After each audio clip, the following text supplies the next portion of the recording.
The story of Cain and Abel is one of the earliest tales found in the Bible, said to take place in the distant past. It begins with the birth of Cain and Abel, the sons of Adam and Eve. According to the book of Genesis, Cain was a farmer who tilled the ground, while Abel was a shepherd who took care of sheep. Each of them brought an offering to God. Cain offered the fruit of the ground, while Abel offered the best of his flock, their fat portions.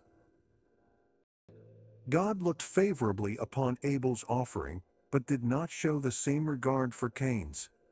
This rejection deeply upset Cain, leading to resentment and frustration. God warned Cain that sin was crouching at his door, desiring to have control over him.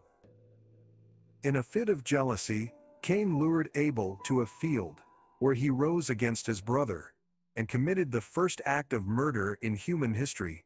After the deed was done, God confronted Cain, questioning him about Abel's whereabouts.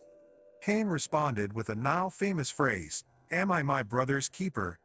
God pronounced a curse upon Cain for his crime, stating that the ground would no longer yield its crops for him, and he would wander the earth as a restless wanderer.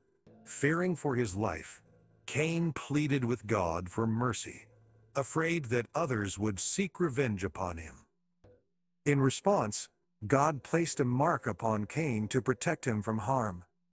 As he wandered the earth, Cain built a city and became the father of a new generation. Despite his actions, God showed compassion towards Cain, allowing him the opportunity to seek redemption and rebuild his life.